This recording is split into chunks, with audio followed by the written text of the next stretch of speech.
insulted and she should not be ignored. I think the Senate is headed to a reasonable approach in that it seems to me, and speaking to a few senators, including Senator Lindsey Graham, that allowing this woman to be heard in sworn testimony, allowing Judge Kavanaugh to be heard in sworn testimony about these specific allegations would be added to the very considerable mountain of evidence and considerations that folks will have when they weigh whether or not to vote for Judge Kavanaugh to be on the Supreme Court. So let me make very clear, I've spoken with the President, I've spoken with Senator Graham and others. This woman will be heard. She's going to, I think the Senate Judiciary Committee will decide how and through which forum. In other words, will it be by telephone, will it be in person? And but remember too, that has to be weighed against what we've already know, which is that Judge Kavanaugh is a man of character and integrity who has been through 6 FBI vettings, which I can tell you firsthand are significant and thorough.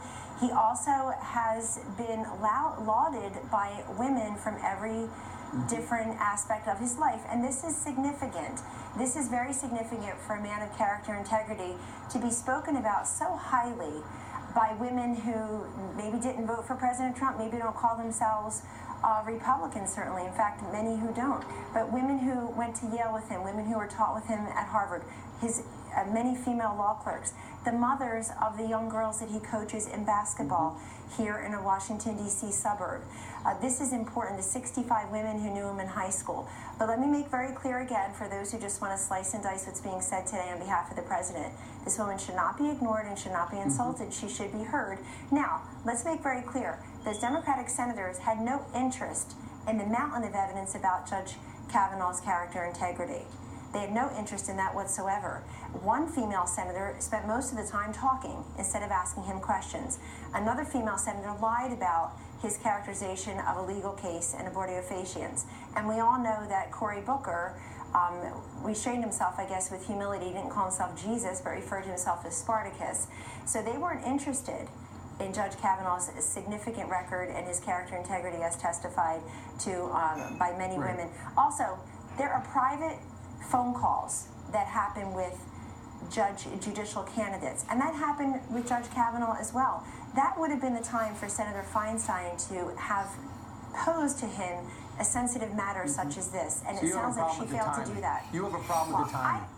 This woman asked for anonymity, and it sounds like the chain of trust and chain of custody of that request was through the Democrats, and somebody breached that with her. And you had members of the media showing up. It's the Republicans, along with the Democrats right now, who are at least trying to give her a say in this. Kellyanne, this has just been released that her attorney is now saying she is willing to testify before the Senate Judiciary Committee. Will that happen? Well, the Senate Judiciary Committee members that I've spoken to say let that happen, but it should not unduly delay a vote on Judge Kavanaugh, who has given 24 or 32 hours of testimony by him and by others.